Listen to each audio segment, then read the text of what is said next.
بسم اللہ الرحمن الرحیم۔ السلام علیکم ورحمۃ اللہ وبرکاتہ۔ فعل مضارع کے تیسرے حصے کے ساتھ آپ سب کو خوش آمدید۔ فعل مضارع کے اس حصے میں ہم فعل مضارع کے تغیرات کے متعلق بات کریں گے۔ آئیے ہر مرتبہ کی طرح آگے بڑھنے سے پہلے پچھلے سبق کی مختصراً جھلک دیکھ لیتے ہیں۔ ہم نے پچھلے سبق میں جانا تھا کہ زمانے کے لحاظ سے فعل کی تقسیم کیا ہے؟ فعل ماضی، فعل مضارع اور فعل امر، یعنی فعل ماضی، مضارع اور امر میں زمانے کے لحاظ سے عربی میں فعل کو تقسیم کیا جاتا ہے۔ چونکہ ہمارا موضوع فعل مضارع ہے تو فعل مضارع کے بارے میں ہم نے جانا تھا کہ فعل مضارع مزید دو حصوں میں تقسیم ہوتا ہے۔ پہلے حصے کو فعل مضارع معروف اور دوسرے حصے کو فعل مضارع مجہول کہا جاتا ہے، جس کے اوزان آپ نیچے دیکھ سکتے ہیں۔ فعل مضارع معروف جو ہے اس کے اوزان اگر دیکھیں تو یفعلو، یفعلو اور یفعلو ہے، اور فعل مضارع مجہول کا جو وزن ہے وہ یفعلو ہے، جس کے بارے میں ہم پچھلے سبق میں جان چکے ہیں۔ معنی کے لحاظ سے فعل جو ہے وہ حال اور مستقبل میں منقسم ہوتا ہے۔ پہلے والی تقسیم جو تھی وہ زمانے کے لحاظ سے تھی، اور یہ تقسیم جو ہے پچھلے سبق میں نے آپ کو بڑی تفصیل سے یہ بتایا تھا کہ معنی کے لحاظ سے حال اور مستقبل کے فعل مضارع جو ہے وہ معنی دیتا ہے۔ مستقبل کے معنی مخصوص کرنے کے لیے اگر ہم نے فعل مضارع کو مستقبل کے معنی کے ساتھ مخصوص کرنا ہے جس میں صرف مستقبل کے معنی پائے جائیں تو سین اور سوف کا استعمال کیا جاتا ہے فعل مضارع سے پہلے۔ یہ تمام چیزیں ہم نے پچھلے سبق میں بہت تفصیل سے ڈسکس کر لی تھی۔ آپ نے اگر نہیں دیکھا تو پچھلے سبق کو ایک دفعہ دہرا لیجئے گا۔ اور فعل مضارع سے پہلے ہم نے یہ بھی سیکھا تھا پچھلے سبق میں کہ لفظ لا لگانے سے فعل مضارع میں نفی کے معنی پیدا ہو جاتے ہیں۔ آئیے اب چلتے ہیں اور جانتے ہیں کہ تغیرات سے کیا مراد ہے۔ تغیرات سے مراد تبدیلیاں ہیں، یعنی تغیرات تبدیلیوں کا مرادف ہے۔ تبدیلیاں تغیرات کو کہا جاتا ہے اور تغیرات تبدیلیوں کا مرادف ہے، تبدیلیوں کو کہا جاتا ہے۔ یہ اسم اور فعل میں ان کی جملے میں جگہ یا کسی دوسرے ایسے الفاظ جو تبدیلی دیتے ہیں ان کے مطابق کوئی لفظ اختیار کرتا ہے۔ کوئی سا بھی لفظ جو ہے وہ اسم ہو یا فعل ہو، وہ یہ تبدیلیاں اختیار کرتا ہے۔ کس وجہ سے اختیار کرتا ہے؟ اپنی جگہ کے حساب سے اختیار کرتا ہے، یا ایسے الفاظ جو ان کو تبدیلیاں دیں۔ عربی میں ایسے الفاظ بھی ہیں جنہیں ہم اس سبق میں پڑھیں گے آگے جا کر، جو فعل مضارع میں سے پہلے لگے تو وہ فعل مضارع کو تبدیل کر دیتے ہیں۔ اسی طرح اسم میں بھی ہم نے جانا تھا کہ کچھ الفاظ ایسے ہوتے ہیں، کچھ حروف ایسے ہوتے ہیں جو پہلے لگا دیں تو اسم جو ہے وہ اپنی حرکات یا حروف تبدیل کر دیتا ہے۔ اسی طرح اسم اپنی جگہ کے مطابق بھی بتا دیتا ہے کہ میں کس جگہ پر واقع ہوں، اور اپنی جگہ کے لحاظ سے بھی وہ تبدیلیاں قبول کرتا ہے۔ یہ چیزیں ہم نے اسم میں پڑھ لی تھی۔ اب یہاں پر جو بات میں نے پہلے بتائی آپ کو کہ تغیرات تبدیلیوں کو کہتے ہیں، اور یہ اسم اور فعل میں ان کی جملے میں جگہ یا کسی دوسرے ایسے الفاظ جو تبدیلی دیتے ہیں ان کے مطابق کوئی لفظ اختیار کرتا ہے۔ مثال کے طور پر اسم جب کسی جملے میں حالت رفع، نصب اور جر میں جو تبدیلیاں لیتا ہے، اسم کی بات ہو رہی ہے، یہ ہم نے پڑھ بھی لیا ہوا ہے۔ وہ کیا کیا تبدیلیاں ہم نے پڑھی تھی؟ جو اسم لیتا ہے اپنے آخری حرف پر زبر لیتا ہے یا زیر لیتا ہے یا پیش لیتا ہے، یا آخر میں یعنی حروف بھی لے لیتا ہے، الف نون واو نون یا نون، یا الف واو اور یا۔ تو اس طرح کی تمام تبدیلیاں مختلف تبدیلیاں ہیں جو کہ ہم نے اسم کا حصہ جب لیا تھا عربی میں تو ہم نے اس میں ساری تبدیلیاں دیکھ لی تھیں، جان لی تھیں، اور ان کی مثالوں سے بھی وضاحت حاصل کر لی تھی۔ تو یہ تمام چیزیں ہم وہاں پر ہم نے سیکھی کہ اسم جو ہے وہ کس طریقے سے اپنی آخری حرف یا آخری حروف یا آخری حرکات کی وجہ سے بتا دیتا ہے کہ میں حالت رفع میں ہوں، نصب میں ہوں یا جر میں ہوں۔ تو اگر یہ تبدیلیاں جو لیتا ہے یہ والی جو ہم نے پڑھی ہیں، زبر زیر پیش، الف نون واو نون یا نون الف اور واو اور یا وغیرہ وغیرہ، اس صورت میں کسی بھی اسم کے آخر میں جو یہ ساری تبدیلیاں کہاں ہوتی ہیں؟ یہ کسی بھی اسم کے آخر میں پائی جاتی ہیں، جنہیں ہم نے پچھلے اسباق میں تفصیلاً جانا ہے، جیسا کہ میں نے پہلے ذکر کر لیا آپ کو کہ ہم نے دیکھ لیا ہوا ہے، جان لیا ہوا ہے اس کو، جب ہم نے اسم کا حصہ پڑھا تھا اپنا جو کہ اسم سے متعلق تھا۔ تو اس کا مطلب یہ ہے کہ مختلف طرح کے حروف اور حرکات جو کوئی اسم اپنے آخر میں عربی جملے میں لیتا ہے انہیں کیا کہتے ہیں؟ تغیرات کہتے ہیں۔ جب اسم میں لیں تو انہیں تغیرات، ان کو تغیرات کہا جاتا ہے، یعنی زبر کا لینا، زیر کا لینا، پیش کا لینا، الف حروف مختلف حروف کا لینا، ان کو کیا کہتے ہیں؟ عربی میں اسم کے جو اسم لیتا ہے انہیں تغیرات کہتے ہیں۔ مثال کے طور پر یہاں پر آپ کے پاس اسما دیے ہوئے ہیں، مسلمانی، مسلمینی، یعنی مسلمان کا مطلب ہوتا ہے دو مسلمان، اور مسلمین کا مطلب بھی دو مسلمان ہوتا ہے، لیکن دو مختلف طریقے سے لکھے ہوئے ہیں۔ اسی طرح مسلمون یہ جمع ہے مسلم کی، اور مسلمین یہ بھی جمع ہے مسلم کی، دونوں کا مطلب جمع ہی ہوتا ہے، یعنی جمع جو مذکر مسلمان ہیں ان کے بارے میں، ان کے لیے استعمال کیا جاتا ہے۔ اسی طرح مسلمین بھی انہی کے لیے استعمال کیا جاتا ہے، لیکن دیکھیں واو نون اور یا نون ہمیں بتا دیتا ہے کہ میں حالت رفع میں ہوں یا حالت نصب یا جر میں ہوں۔ اسی طرح اگر ہم مفرد لفظ مسلم ہی کو لے لیں تو وہ مسلمون بھی لکھا جاتا ہے، مسلمن بھی لکھا جاتا ہے، اور مسلمین بھی لکھا جاتا ہے، جو کہ میں نے بڑے وضاحت سے آپ کو پچھلے اسباق میں بتا دیا ہے۔ اگر آپ نے نہیں دیکھا تو وہ دوبارہ سے دیکھ لیجئے گا۔ اور ہم نے کچھ ایسے اسما بھی پڑھے تھے جنہیں الگ سے بھی ہم نے جانا تھا اور الگ سے یہ پڑھائے جاتے ہیں، جیسے ابو، ابی، ابا، یعنی ایک اب جو ہے وہ واو سے کیوں آ رہا ہے، یا سے کیوں لکھا جا رہا ہے، الف سے کیوں لکھا جا رہا ہے، انہیں اسماء خمسہ کہا جاتا ہے۔ اس طرح کے اور بھی اسماء ہیں، تو یہ سارا ہم نے بہت تفصیل سے پڑھ لیا تھا۔ جس طرح ہم نے اسم کے بارے میں پڑھا، اسی طرح فعل مضارع بھی تبدیلیاں قبول کرتا ہے۔ اب آپ کے لیے یہ ایک حیرت کی بات ہوگی کہ فعل مضارع جو ہے وہ بھی کیوں تبدیلیاں قبول کرتا ہے، وہ تو فعل ہے، لیکن عربی میں فعل مضارع بھی تبدیلیاں قبول کرتا ہے، اور مختلف تغیرات کے ساتھ ہمیں جملے میں یہ نظر آتا ہے۔ اور یہ تبدیلیاں کیا، کیسی، کیوں اور کب ہوتی ہیں، یہی اس سبق میں ہمارا موضوع ہوگا۔ سبق کی ابتدا سے پہلے ایک اہم بات بتاتی چلتی ہوں آپ کو میں، اور اس میں دہرائی بھی ہے ہمارے پچھلے سبق کی۔ جس طرح اعراب کے لحاظ سے اسم کے بارے میں ہم نے پڑھا تھا کہ وہ معرب یعنی اعراب لینے والے، اعراب سے مطلب کیا ہے؟ زبر، زیر یا پیش کا تبدیل ہونا آخر میں اسم کا، یا ہم نے کئی دفعہ دیکھا ہے کہ وہ الف نون، واو نون، یا نون اس میں تبدیل ہو جاتا ہے اسم، آخر میں حروف لے لیتا ہے، اسے کہتے ہیں معرب اسم جو تبدیلی لیتا ہے۔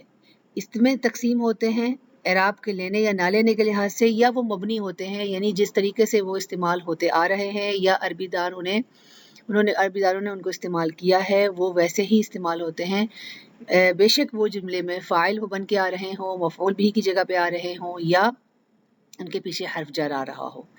تو مبنی اسما کیا ہوتے ہیں؟ وہ مبنی ہی رہتے ہیں۔ اسم اشارہ کا جو ہادہ ہے وہ اس کی ایک مثال ہے، ایک لسٹ میں نے دی تھی پچھلے سبق میں آپ کو، آپ وہ اچھی طریقے سے دہرا لیں، اسے دیکھ لیں، تاکہ آپ کا سبق جو ہے یہ والا جو سیکھنے جا رہے ہیں اس میں آسانی ہو آپ کو۔ جس طرح سے اعراب کے لحاظ سے اسم معرب و مبنی ہوتا ہے، اسی طرح افعال بھی اعراب کے لحاظ سے مبنی و معرب میں منقسم ہوتے ہیں، یعنی افعال بھی مبنی ہوتے ہیں اور معرب ہوتے ہیں۔ اس ضمن میں فعل کے اعراب کے حوالے سے جو ہم پڑھ رہے ہیں، یہ بات نوٹ کر لیں کہ فعل ماضی جو ہے وہ مبنی ہوتا ہے ہمیشہ، یعنی اس کے آخری حرف پر حالت رفع، نصب و جر میں زبر ہی رہتا ہے، اسی لیے اسے مبنی علی الفتحہ، جسے عربی میں ہم اردو میں بھی کہتے ہیں مبنی بر فتحہ، اس طرح اس میں ایرانی زبان میں، پرشین میں بولتے ہیں، یعنی فتحہ پر بنا ہوا کہا جاتا ہے، جس کی ایک مثال یہاں پر دی آپ کو کہ کتبہ کے سے اور حفظہ سے۔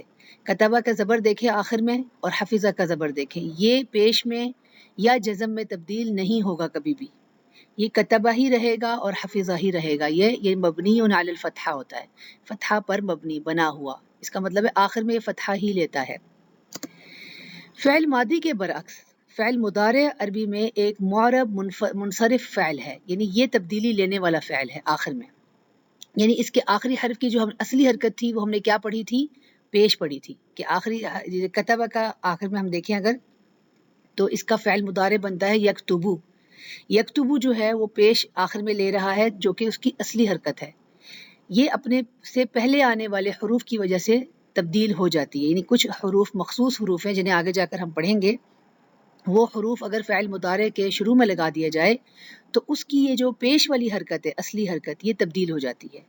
اس ضمن میں یہ بات دوبارہ سے نوٹ کر لیں کہ اسم کی 3 حالتوں کو کیا کہتے ہیں؟ رفع، نصب اور جر۔